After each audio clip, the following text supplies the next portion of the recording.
Coming to you entirely pre-recorded from the Garage of Solitude in Whitestone, Queens, this is Mario Francisco Robles, MFR, here with you, and this is going to be an old school edition of the Fanboy Podcast, because this week I do not have my co-host with me. Brett is currently in the Bahamas with his wonderful fiancée, Jessie, and they're having an awesome time out there. So while he's out there enjoying tropical paradise, I'm down here holding down the fort for the Fanboy Podcast. And I'm not just doing that this week. Earlier this week, on Monday at 1:11 p.m., I became a father for the third time. I welcomed into the world Delilah Estela Robles, my second daughter. So now I've got two girls, one boy, and I think we're officially closing up shop after this. Then again, we said that after the second one, and you know what? It's an amazing feeling to be a father again, because my first two are now 10 and 7, and a lot has happened in the last 7 years in my life.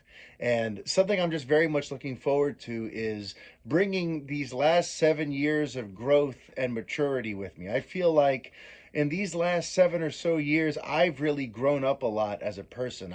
I've started to figure out the mysteries of what this thing called life is all about, I feel. And I'm much more like at peace and comfortable in my own skin. I have a greater sense for who I am and what I can offer and what the meaning of all this is. And to be able to now be a father again with this newborn, with this new sense of like maturity and accomplishment in me, I just can't wait to raise a child with the me that I am today and grow with them into the me I'm going to be tomorrow. I'm just very excited. This has been an unbelievable week. I'm recording this on Thursday night, and I'm happy to share that I am not bleary-eyed tired, because just like my first daughter, we've got an easy baby. You know, she cries when something's wrong. You fix the thing that's wrong, and she's just mellow. And she's either sleeping or smiling or making adorable little noises. So we have not had those legendary, infamous, sleepless nights that you always hear about with young parents. That's how I'm able to record this podcast with you tonight, because it is not chaos upstairs. So I get to sneak down into the Garage of Solitude and talk some geek with you.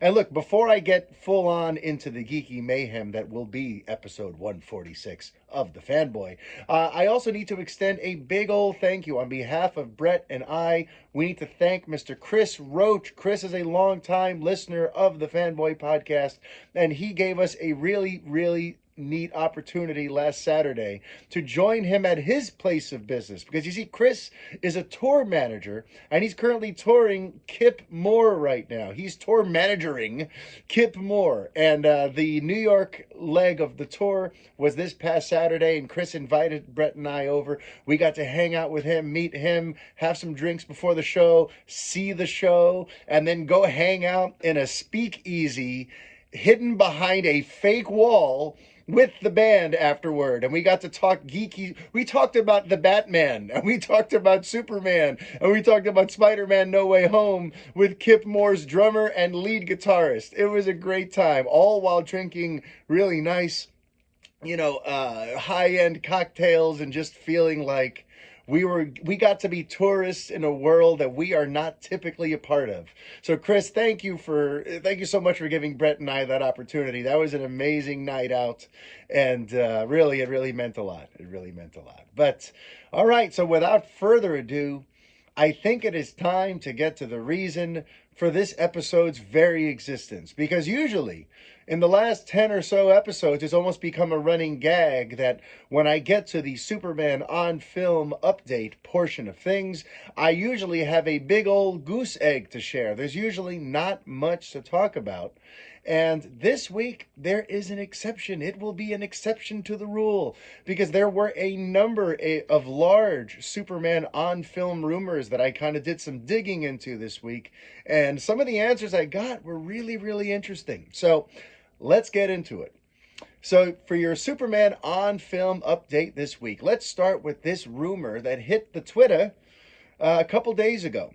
You see, a Twitter user by the name of the Moonlight Warrior, who has since left Twitter, And I don't think it's because of this, by the way. It sounds like something went amazingly well for him. He was talking about a great career opportunity that hit him, and he's moving to L.A. My hunch seems to be that he's gotten hired to be some kind of entertainment writer, because he's been doing it on social media for a while, and right before he signed off for what would seem to be the last time, he kind of thanked everyone and said, hey, keep pursuing your dreams. So anyway, the Moonlight Warrior, it's funny, we had a long DM chain running for a while there, just kind of comparing notes on rumors, because he seemed to be someone who was fairly close to those like scoop circles where you hear things ahead of the general public. You hear what the word on the street is. And that's a world that I kind of stepped out of a couple years ago, but he has very much stayed in it. And that is why I was very intrigued by something he tweeted out. He put something out into the world about the Ta-Nehisi Coates script. Remember, last week I reported that it was going to be turned in soon. That was the latest, as per Jeff Snyder. The Ta-Nehisi Coates script had not been scrapped or forgotten. No, it's actually on the verge of being turned in. That was a week ago. Now this week comes this rumor that the Coates script that is supposedly going to be produced by Mr. J.J. Abrams was actually written in such a way that it could include Henry Cavill's Superman. That there's something about it that would leave a sort of back door open to where if the director who steps in were to decide they wanted to use Henry, they would have the ability to do so. And this got my mind racing, because if that were true, that means a number of things. For starters, it means that this is not a black Superman sort of Elseworld tale story that we keep hearing about, that the Ta-Nehisi Coates J.J. Abrams Superman reboot is going to be about a black Superman, if not a black Clark Kent, potentially a completely original new Superman story with a character that we're not familiar with, not Calvin Ellis, not Val Zod, but an original black Superman. So that's been the rumor that's long followed this. But if this can be a Henry Cavill vehicle, then either race is really not important to the script, or it's not going to be that black Superman rumor that we've been hearing all this time. And I remember joking about it with Brett last week about how sad would it be if we found out that rumor only existed because Ta-Nehisi Coates was hired, and people decided, oh, well, if it's a black writer, it's going to have to be a black Superman story. You know, I don't know if that's going to be the case, but we were laughing about it last week. Imagine after all this, he turns in a perfectly traditional, old school Clark Kent Superman story, and all of that was just basically racial profiling. You know, so that was what we were talking about last week. But to hear this rumor this week, it started making me feel like, whoa, maybe we were right. Maybe he really isn't. That whole black Superman thing was just a red herring. It was just something some journalist, a hunch a journalist had that now everyone ran with. So it got me interested in that. And on top of that, another reason that it perked my ear up is, remember, I was recently talking about it would be really neat to have a Superman movie that doesn't have an origin story, that we're going to kind of just start the story in motion. And if it's true that Henry could be used, that must mean that this story that Ta-Nehisi Coates has written doesn't include an origin, because we've already seen the Henry Cavill Superman origin. So that's why I really had to do some digging into this rumor. And folks, if you put any stock into that rumor, it looks like Mr. Moonlight Warrior, I hate to say it, might have been off. The feedback that I got when I started kind of moving up the chain, asking other people in that scoop world, including someone who works over at Warner Brothers and sometimes, it throws interesting whispers my way and kind of points me in the direction of where I need to be hunting. They said, well, here's what I heard. The Ta-Nehisi Coates script, get this, will be a period piece set in the 1960s, and it will be a black Superman Elseworld tale. That's what I heard. And again, this is all rumor mill. So take everything I'm talking about with you on this episode with a grain of salt. But somebody who I trust, when I went to go sort of cross-reference this rumor about Henry Cavill potentially being able to star in the Coates Superman, they said absolutely not. They said that this is going to be set over 50 years before Man of Steel came out, and it will be a Black Superman story, and it will be set in the 1960s. Now that threw me for another loop, because now I start thinking about what a story set in that decade could be like, especially with someone like Ta-Nehisi Coates writing it. Someone who is sort of politically minded and may seem to want to make some sort of interesting statement about Superman, about America, about lots of different things. Because the 60s, what was one of the major aspects that made the 60s a notable time to be an American citizen? The 1960s was at the height of the civil rights sort of, war that was basically spilling out into the streets. This is the era of Malcolm X and Martin Luther King. This is the era where John F. Kennedy was assassinated and Bobby Kennedy was assassinated.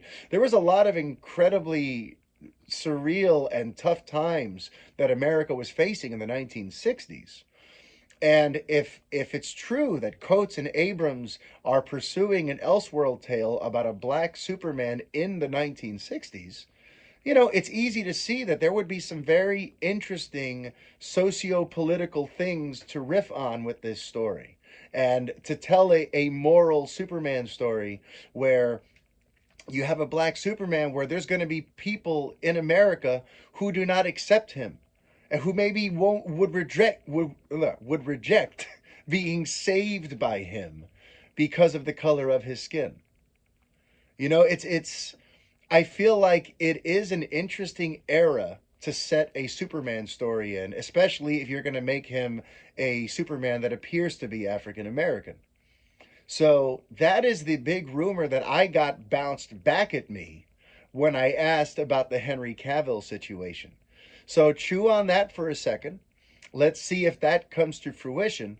And please, I want to know what you guys think about potentially a 1960s set Elseworld Superman tale centered on a Black Superman. Now, when I think on this too, I feel like, yeah, there's a part of me that's mad at it, because I would love to just have a traditional Clark Kent Superman story set in the present day, that would just be the new mainline story. This sounds kind of like like it could be an interesting way to pursue the mythology, but it feels like it's definitely going to exist all on its own. But at the same time, I think about that and I'm like, well, maybe that's the very reason that we should embrace it. What if this isn't meant to be the start of a series of movies? What if instead of that, it's meant to just be one interesting standalone story a la Todd Phillips' Joker movie? Remember, that was also a period piece. And that also kind of had its own thing. The Todd Phillips movie was trying to tackle stuff about mental health and how we treat people who have mental illness, and how we treat we turn people into outcasts and then get shocked when they fight back. And you, oh yeah, you think I'm a monster? Well, now here's the monster that you think I am. Todd Phillips' Joker, it had some high-minded concepts. It had some interesting things that it wanted to explore, thematically speaking. So if we think of this Coates Superman movie as similar to the Joker, like a one-and-done Black Label style Elseworld tale, about here's this one Superman story about what if he had been a black man in the 60s, then maybe that could really be an interesting route to take. And when you think about that article from last week that we broke down in great detail from Variety, about how the new owners look at Joker as a shining example of what can be done, I could see sort of how that might work. Except one thing, okay? This Coates script was approved by the previous owners. This Coates script, this direction by J.J. Abrams, this was all approved by Toby Emmerich and Walter Hamada a year and a half ago. And this is in the era when Ann Sarnoff was still in the mix, and guys like Jason Kilar were making big names for themselves in HBO Max, and it seemed like this was the new guard for DC Entertainment, for DC Films, for the DC on-film world. But a lot has changed since February of last year when Coates was given this assignment. As we know, Discovery is stepping in, and David Zaslav, one of his very first priorities was to go, where's Superman? Superman has been left to languish. He is a top shelf character, and he's been left to languish and is in need of revitalization. So when you keep that in mind, is Discovery going to want to tell an Elseworld tale about a black Superman in the 60s? You know, are they going to view this as an opportunity to do another Joker style on its own island DC story? Or are they going to go, listen, that's a very interesting idea. Let's keep that script on the shelf for now. For the time being, we need to prioritize relaunching just the traditional, recognizable international symbol Superman. Because right now, we've been having trouble getting that right. How are we going to now launch a twist, a spin on Superman when we don't have a proper Superman to show off to the world right now? You know, so there's a lot of things to consider here. And honestly, it makes any rumor that we hear about Superman kind of suspect at this time. Not because we can't trust it, but because it can change. You know, if corporate mergers have taught me anything over the years of seeing different mergers take place over properties and over things that I love, is the new bosses can be cutthroat. The new bosses can step in and totally just decide, you know what? All these plans are what the last people wanted to do, but now we're in charge and we're going to set the course. So this is what's happening next. You know, so as we now start getting rumors about this Coates script, as we start hearing anything about previous DC films that have been in the mix, been in some stage of production these last couple of years, we have to take everything with a grain of salt, or at least just some pause and some caution, as we realize there's a new sheriff in town. It's Warner Brothers Discovery now. It's not Warner Media anymore. It's Warner Brothers Discovery. And this new boss could look at all of these different ideas that are floating around and just go, screw it. We're going to nuke all those ideas. We're bringing in fresh creatives and we're starting from scratch, you know? So that's what makes discussing all of this, you know, a little bit tough at this time. But that's what we're here to do, right? We're here to talk about the rumors.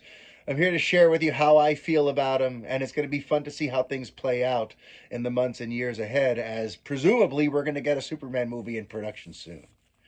And the interesting thing now about Henry Cavill is right now he still remains up in the air, but when I ask about him, it's interesting. When I ask about him, it's been pointed out to me that it is extremely notable that he's still the Superman that gets trotted out on anything having to do with the DCEU right now. On all official stuff for HBO Max, for Warner Brothers Discovery, on all of their official sort of branding having to do with DC, when they show Superman, it's still Henry Superman. And remember that thing that happened a couple months back now with Peacemaker, where the people at DC cut a couple of those cameos where they said, we don't want to have the Ben Affleck Batman in there. We do not want to have the Ray Fisher Cyborg in there. And I theorize it's because they know that they're not moving forward with those versions of those characters. You know, we're about to watch the Ben Affleck Batman kind of get written out in, you know, and again, not written out in a way that he can never be approached again, but essentially written out of the main timeline and replaced by the Michael Keaton Batman. So it makes sense then to cut out the Ben Affleck Batman from Peacemaker. It also makes sense to cut out the Ray Fisher Cyborg because now, you know, because of that line in the sand that he drew with Walter Hamada, now he isn't going to be in The Flash. But they did very much leave an obvious representation of the Henry Cavill Superman in Peacemaker in a scene that didn't need him. There were no lines, there was no close-up on him. They literally could have just included Aquaman and the Flash in that sequence because they actually had Jason Momoa and Ezra Miller on set. But they allowed James Gunn to include the Henry Cavill Superman and the Gal Gadot outline, the Gal Gadot silhouette of Wonder Woman. So I've been told to just kind of pay attention to that and to kind of just keep in mind that for now, until he's replaced, until there's some sort of official announcement made, Henry Cavill is still Superman. Until they say otherwise, until they announce it, until whatever happens, happens. And the people who work at the studio, who have to put together the branding and the visuals and everything for these products, for these projects, they're all doing so under the understanding that we're allowed to use Henry Cavill Superman. He's still the Superman for DC on film. So I think this still leaves us in the same spot that we've been in for ages now, which is if we are likely to see Henry Cavill again, it won't be in that Coates movie, and it probably won't be in a solo movie, but it'll be in any kind of DC crossover shared universe event. Something like the Black Adam movies, something like Shazam. Maybe they work out a way to put him into the Flash as it doesn't seem like he's in it right now. That's the one thing that Warner Brothers Discovery could move the needle on. They could walk in and decide, you know what? We have a functioning Superman. So why is he not in the Flash? Why are we making this Flash movie that seems to erase him from the timeline? They could say, hey, listen, this movie doesn't come out for 16 months. Can we remove the stuff that deletes him from the timeline and maybe even add a scene now between him and Supergirl at the end so people understand that there is a Superman out there? Or they could come in and just go, okay, good. You've retconned the previous version out. So now we want to start fresh with a brand new Clark Kent in this new rejiggered timeline that's going to exist after The Flash. All these options are still up in the air, but Warner Brothers Discovery, they could put their finger on the scales if their internal research finds that fans love Henry Cavill and they want to see him get another shot. The new bosses could very much decide, hey, Andy Muschietti, we need you to tweak the Flash so that this Superman still exists. These are the kinds of things that Henry Cavill Superman fans have to hope for. And I have some more questions coming up later on in this episode about Henry Cavill Superman that were sent over when I solicited questions on the Twitter. So we'll be talking about this a little bit more a little later on. But everything that I've just discussed in these last 19 minutes, that is your Superman on film update for this week. And now, since I did touch on The Flash, there's been an unfortunate update on that end. And it's that Ezra Miller has gone and gotten themselves arrested again in Hawaii. I don't know what's going on with Miller. But honestly, to me, it just seems like someone who's spiraling out of control. So my heart just goes straight to concern and sympathy because this number of incidents in this rapid a succession, this is not a good sign. This is someone who's going through something, and this could get much worse. Because usually most of these people have handlers. Most of these people, after you get into one whiff of trouble and they whisk you away and take you somewhere and they keep you under a low profile so that your career doesn't get too damaged while you figure out what the hell's going on with you. 9 times out of 10, that's what happens. But the thing that I'm getting from these several weeks where I think there's been like 3 arrests or something like that. Or maybe it's been 2 arrests since the Oscars, but you combine that with what happened 2 years ago where he put his hands on that woman and like choked her on video. And it's like, it gives me the sense that he is completely out of control. He's on his own. There is not a team protecting him. There isn't someone out there, or at least maybe there's people trying, but he, as part of this spiral, has turned his back on anyone who's going to help him right now. Because you don't get into this level of trouble. Did I say level of trouble? Listen, it's been a long night. Maybe I am a little tired from the babies. But from the baby. Okay. But you don't get into this level of trouble without something being majorly wrong and without there being loved ones or professional help around trying to pump the brakes and stop you and get you to straighten up. And here we are once again with this Flash movie where people are wondering, should they recast him? Should they move the Flash to HBO Max and make it like a straight to streaming thing? There seems to be a lot of fans who seem to think that would be a wise thing to do. But honestly, I think that is kind of ridiculous. I don't think there's any way that a movie like The Flash with the Michael Keaton Batman in it and all the other multiverse stuff and everything, this movie is going to be the centerpiece of DC on film. The way that this thing has been shot and written and prepared, this is basically what turns the corner for the entire DC on film universe and allows them to go where they want to go. So this idea that now it would get shifted to HBO Max, to me, it just doesn't make any sense whatsoever. And I don't think there's any chance in hell that they're putting The Flash on HBO Max as this is just how you see it now. It's going to be like, Zack Snyder's Justice League or Batgirl or like that Gotham spinoff or Peacemaker. It's just something, it's slightly less priority. It's something that happens on TV, whereas there's something different happening on the big screen. No, The Flash will definitely be going to theaters. The question is it going to stay as it was? Is it the film that Andy Muschietti wrapped a few months back? That is the big question, and I have a feeling that changes are coming. I don't know what those changes are going to be. I don't know what will be added. I don't know what will be deleted. But I have a feeling Andy Muschietti is going to be getting a call, and he's going to be given some new studio notes on certain things that need to be tweaked for that film. And I know we get nervous about that.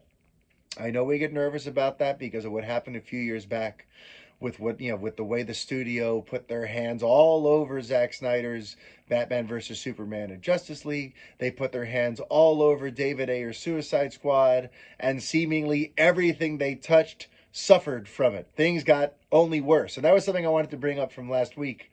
I meant to mention it, but something I tweeted last week that I just want to just expand on here is I'm not convinced that the last overhaul was worth it. I think what they needed was better messaging when all was said and done. I think if the world knew that this was going to be a 5-part story and it's its own unique Elseworld tale that doesn't bleed into anything else and is its own, unique animal, people might have given Zack Snyder's Justice League a little more leeway. They might have been more into Batman vs. Superman if they didn't get a mangled cut of it, and if they just saw the 3-hour version with the full knowledge that this is just part 2 of a 5-part story. And this may not be exactly how I envision these characters, but it's pretty cool for what it is. I know I definitely would have walked into all the entire Zack Snyder run of DC on film very differently if I knew that this was just a beginning, middle, and end story, and that this is basically like a mini-series that we're watching. But instead, they announced Zack Snyder's movies and then a million other movies around them, and it gave fans everywhere the impression that this was just going to be DC's answer to the MCU, that we're also going to have our huge interconnected DC universe with 15 or 20 films that are all based on, set in this same world, and there will be Justice League crossovers every few years and blah, blah, blah.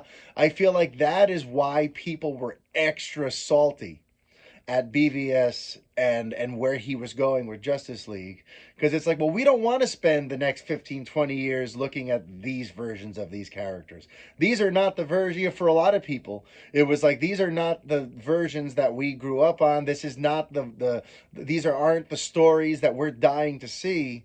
But I still just have this hunch that if people had just known that this was going to be a 5-part story that had its own sort of epic arc that was going to conclude, and then from there we can move on, I think everything might have worked out a lot better. Because look at the timeline of things. Look at the timeline of things. Batman vs. Superman would have arrived just as it did in March of 2016. Justice League Part 1 would have arrived in November of 2017. And then over the course of the next few years, you would have the stories that these guys apparently originally wanted to tell.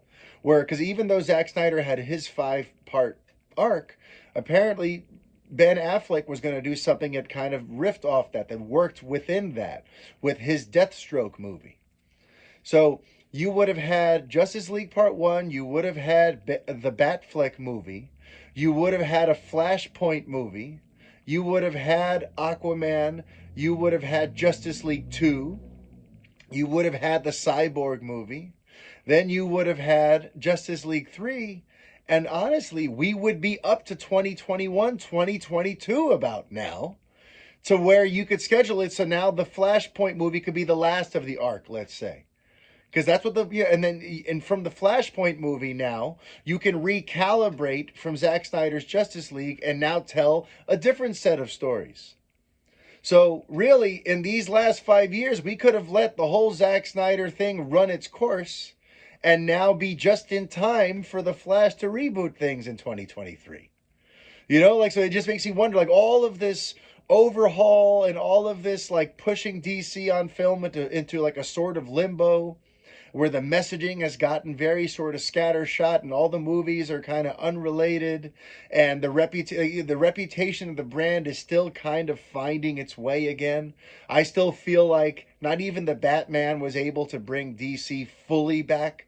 I still feel like DC's rep amongst all of popular culture is not going to be fully where it needs to be until we see Black Adam, Shazam 2, and The Flash.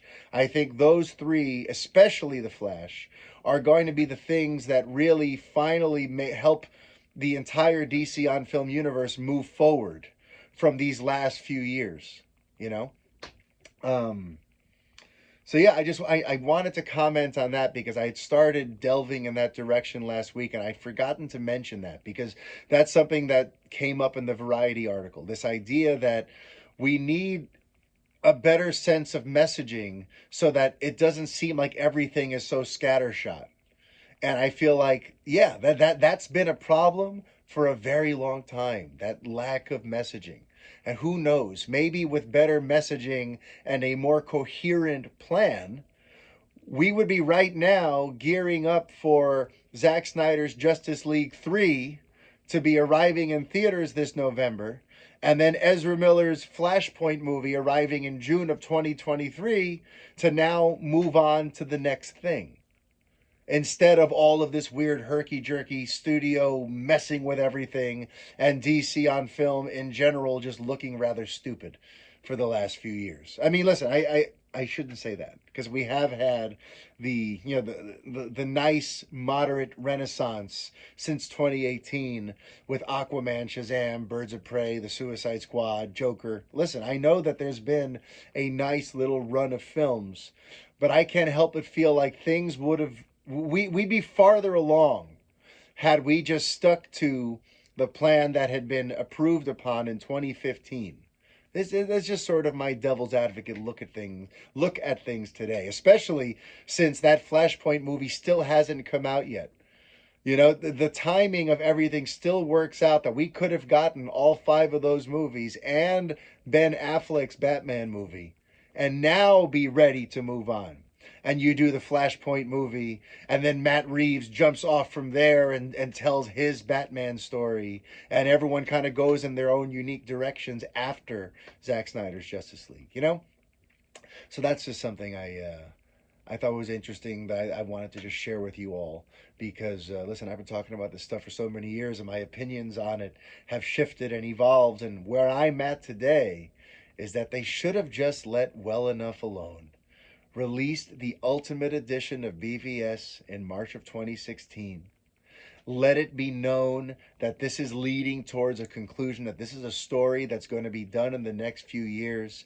It's leading to this epic Zack Snyder's Justice League with the invasion of Darkseid and Injustice and all of, there was a way that they could have prepped audiences for where Zack was going. Instead, they didn't. And general audiences looked at Zack's vision and said, we don't want this to be what the Justice League is. And it got them into a lot of trouble. Trouble that they're still trying to clean up to this day.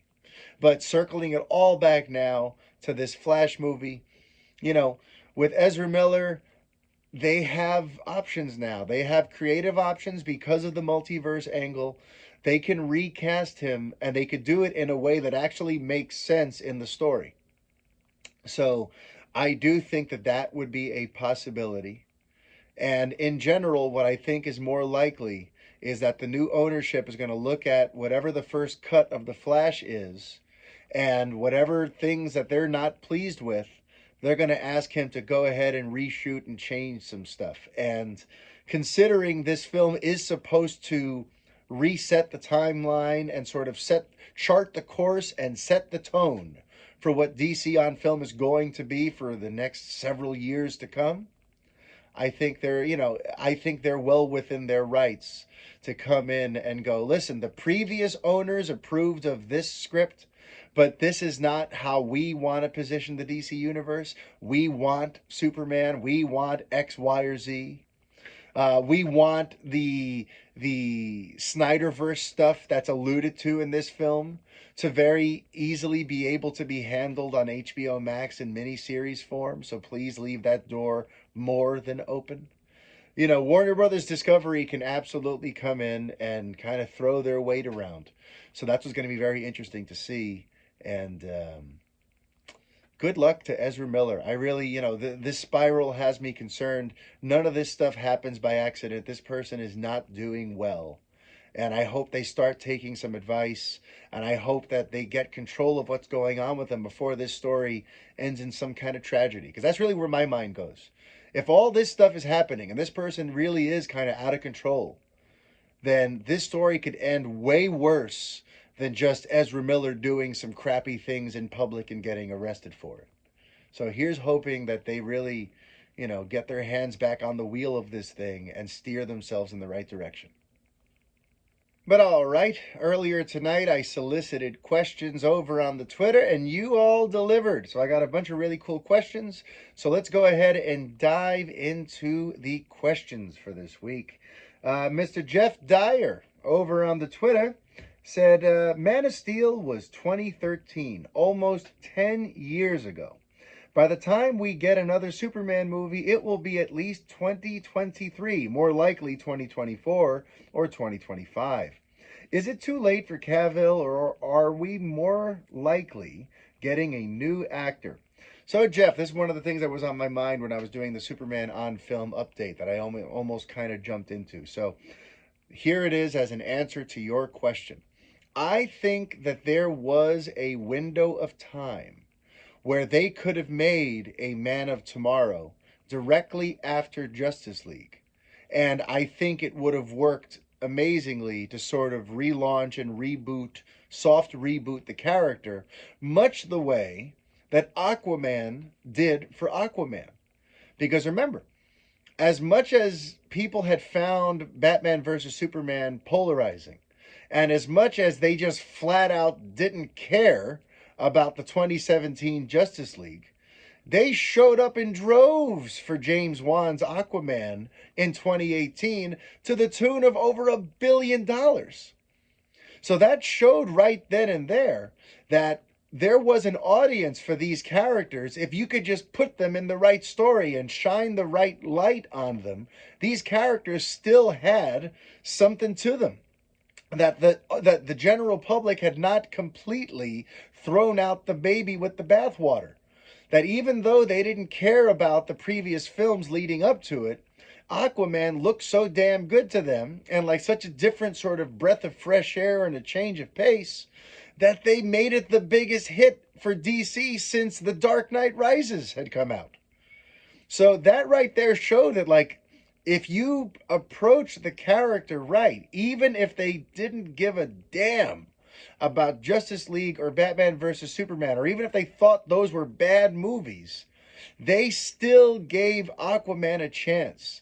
So that, and same thing with, Wonder Woman somehow came through all of that unscathed. Well, not somehow. She had that great movie that came out a few months before Justice League. But still, she was able to sort of avoid whatever sort of stink had arrived on these characters in the previous years. So there was definitely a belief and an opportunity at that time to follow through and give Superman a proper, give the Henry Cavill Superman a proper sequel where he would have his own sort of Aquaman moment. Where now, with a new director and a new creative bit of energy, creatively revitalized, Henry could have continued on from the 2017 Justice League. But the problem is, when that movie only opened to like $93 million, that screwed that whole thing up.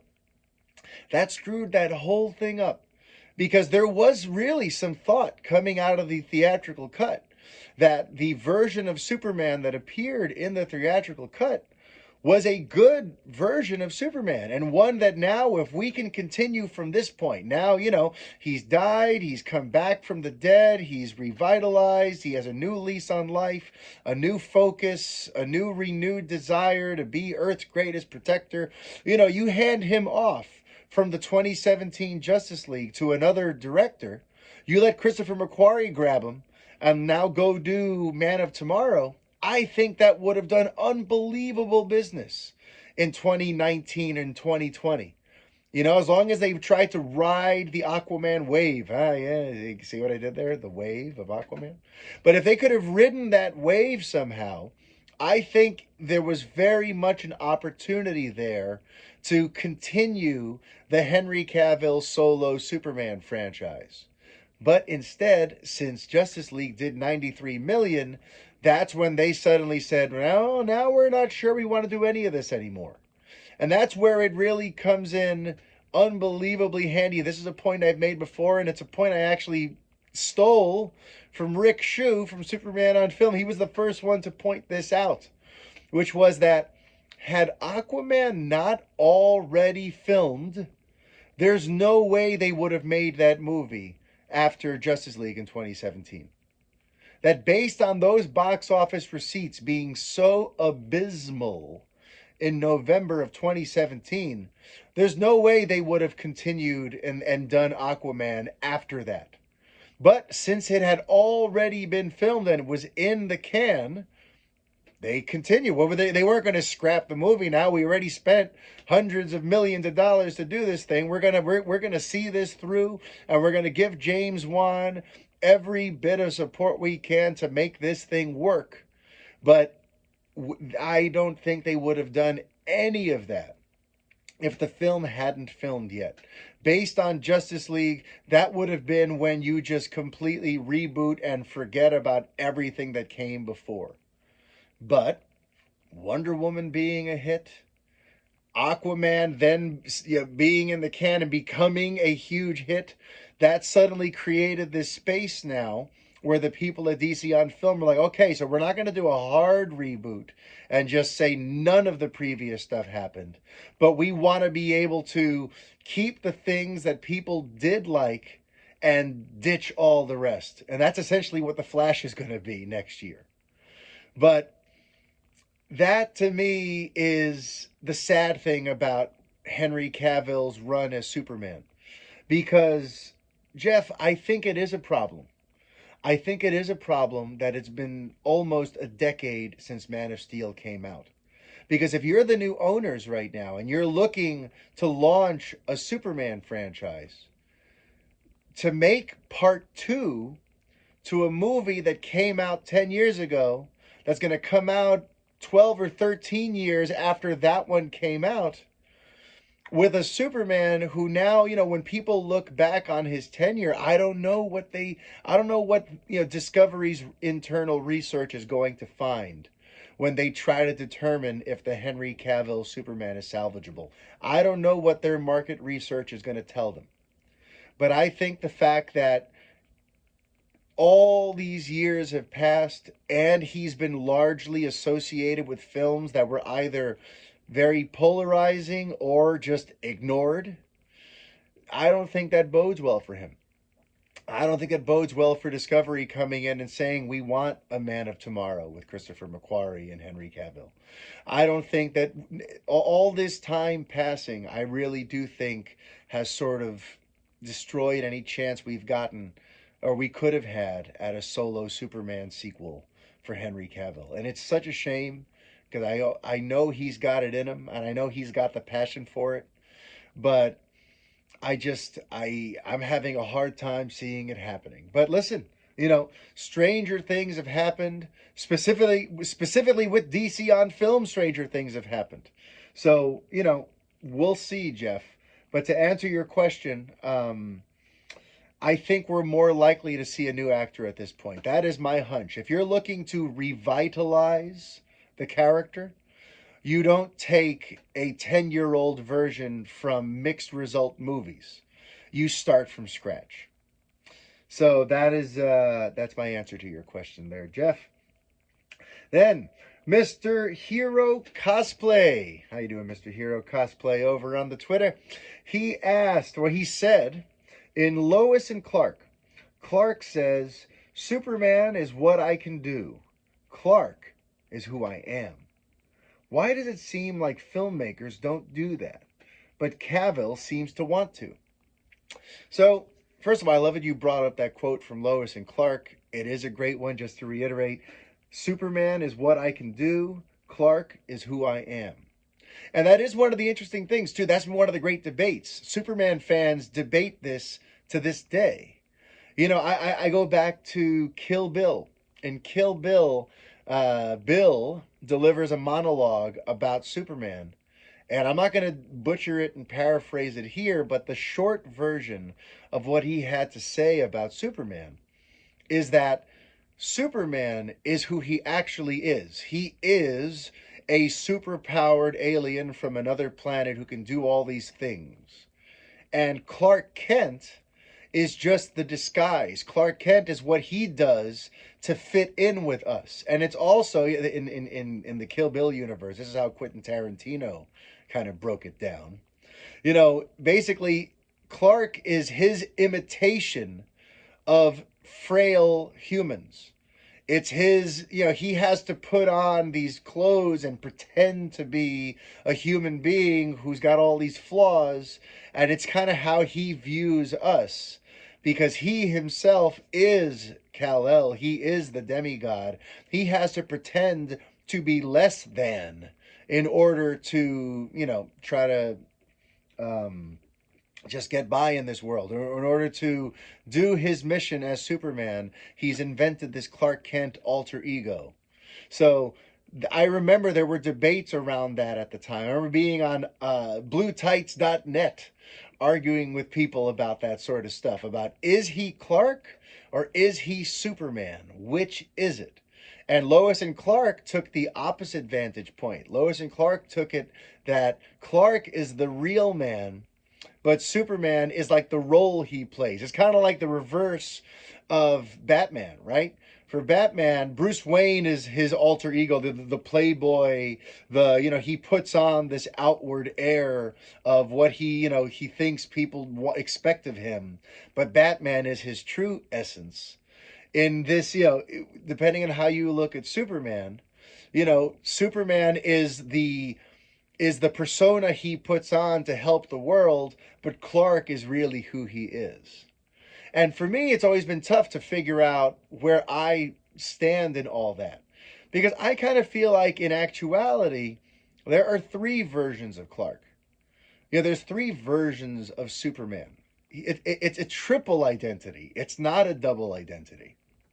I've always viewed it like The Clark from Smallville, the Clark that grew up with Jonathan and Martha, who to me is AKA Kal-El, just the pure person who grew up in Smallville. That is one part of his persona, just Clark Kal-El.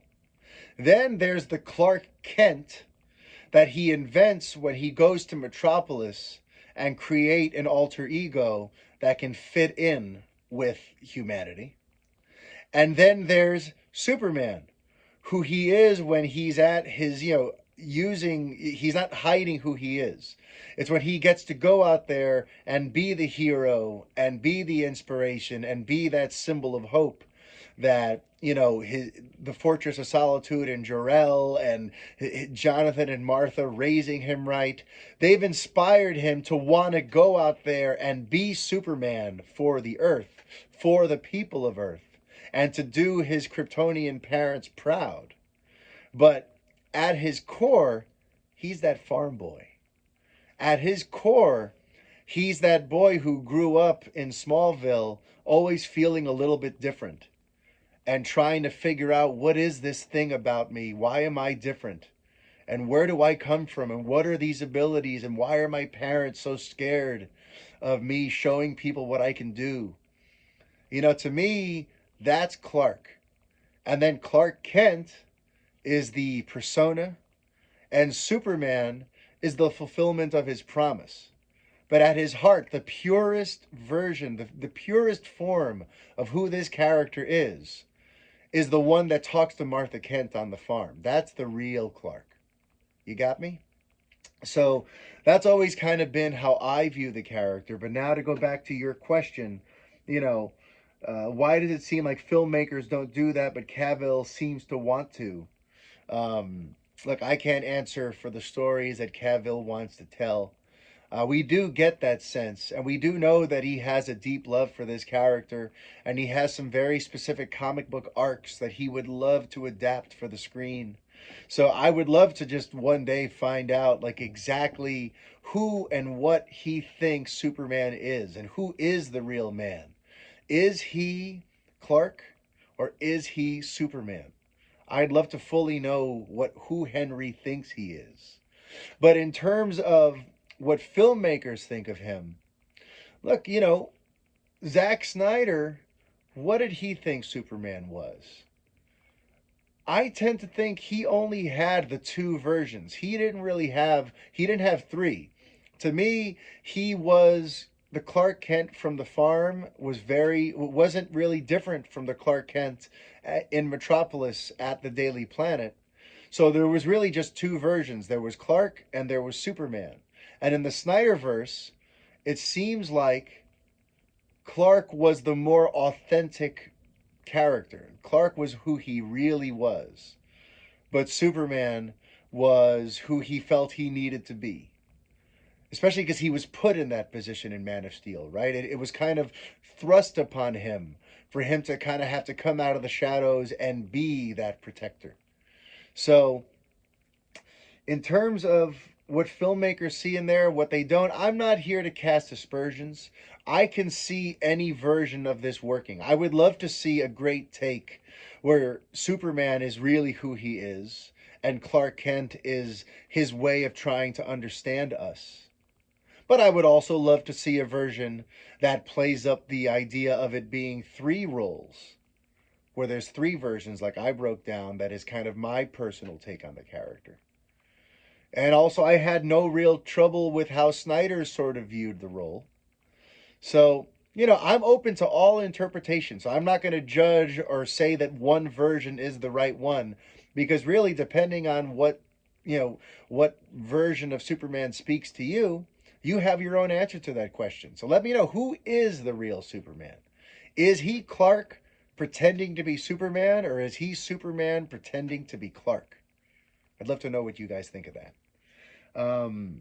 Next question comes from Mark AJC. Marco said, I call you Marco because I believe, no, on Facebook, Mark. No, I think you are just Mark. Sorry, that was just a tangent. I just had a brain fart. All right, Mark said, any rumors or news concerning word from Mr. Cavill or from his management team, specifically Miss Dani Garcia? I remember all those cryptic tweets along with them stating the cape is still in Cavill's closet. At this point, that cape is stored in mothballs. Yeah, well, Mark, you're not wrong. The cape in the closet is absolutely collecting dust at this point. No, there is no news. There is nothing to report on that end. There's been no new movement.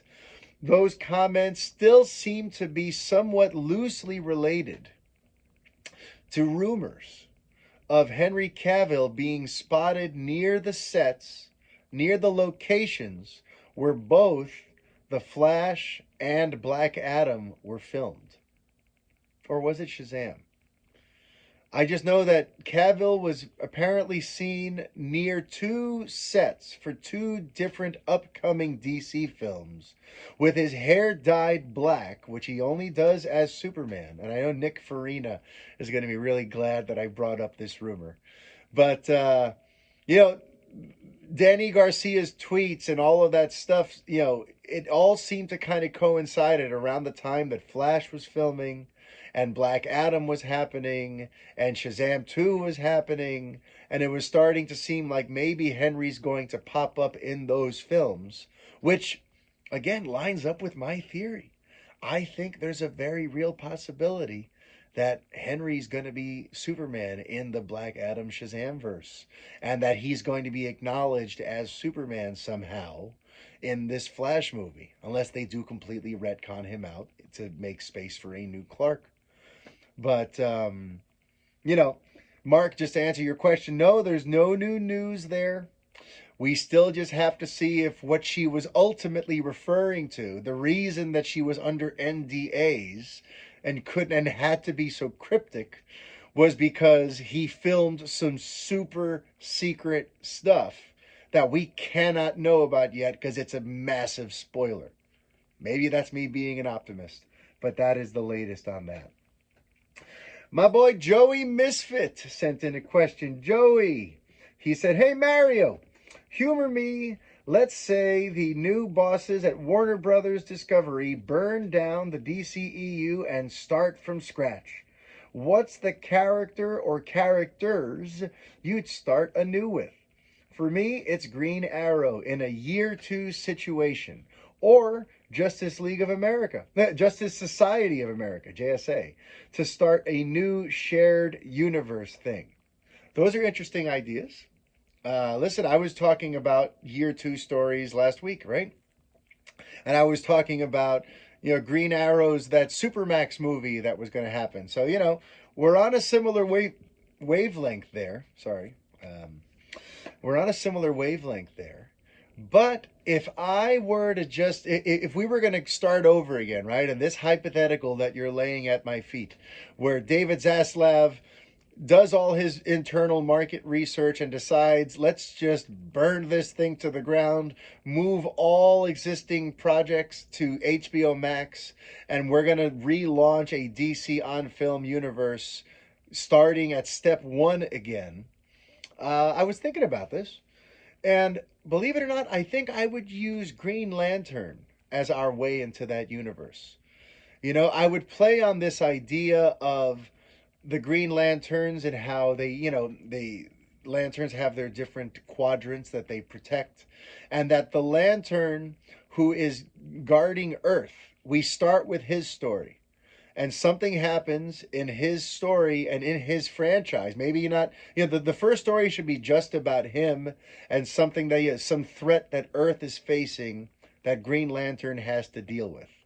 But then in the sequel, it would be interesting for him to realize and for him to find out and for him to report to the Green Lantern Corps that unlike all the other planets, which need the Green Lantern Corps there to protect them, Earth, there are other demigods on Earth slowly starting to rise up ever since Green Lantern did what he did in that first movie. Other metahumans have started to rise. and almost sort of inspired by what Green Lantern did, or perhaps because of whatever the threat that came to Earth, it started creating metahumans or something like that. But I don't know. I think it would be interesting to kind of start with that cosmic angle of here is a Green Lantern who's watching over Earth. Here is an epic story of the Earthbound Green Lantern. Maybe it is a Hal Jordan story, but you go back a few decades so that we have some place to build up and bring us to the present day. But you have like the Hal Jordan Green Lantern, and then from within his series is where we start to sort of branch off as he, the protector of Earth, starts realizing, I'm not the only protector. There are other people in the shadows, and that's what makes Earth such a unique place. There are all of these different heroes here trying to protect this Earth, and they've been getting bolder, and they've been coming out of the shadows ever since I revealed myself. And it could just be, to me, that's kind of my take. If I had to start over again and pick one character, I would start with Green Lantern. All right, so that's my answer to your question there, Joey. And now, last but certainly not least, Mike Fmer. I don't know how to say your name, Mike, but Mike_FMER. Mike Fmer on the Twitter asked me this. He said, "What would you like the upcoming Wonder Woman game to be like? A traditional ACT like God of War? Or more exploration in an open world like the upcoming Hogwarts Legacy game? Hope you watched the trailer for that," he put in parentheses. So let me answer that one first. Yes, I've seen the trailer for Hogwarts Legacy, and I am so ready. I am so hooked. I need that game. In general, I love open world exploration games. I love when I get to just drop into an immersive world where now, I get to play the story in my way and do all the different side missions and build up certain things and explore things at my own pace. I'm all about just booting into open worlds. Almost all the games that I play are open world. So, yes, this Hogwarts Legacy bit, you have the open world conceit, and it's set in the magical wizarding world of Harry Potter. I am so sold. I am so ready for that. So yes, I've seen the trailer. But in terms of Wonder Woman, it's interesting. Brett, it's a good thing Brett's not here this week. He would yell at me. I somehow didn't know about this. So Mike, you put this game on my radar. I didn't realize that they had announced with a teaser trailer already a Wonder Woman game at the end of 2021. I don't know how that wasn't on my radar. It's a little crazy to me. But yes, so there's a Wonder Woman game coming, and what would I like it to be like? You mentioned an ACT like God of War, or more exploration in an open world. So, see, in my ideal Wonder Woman game, we would have several eras to explore.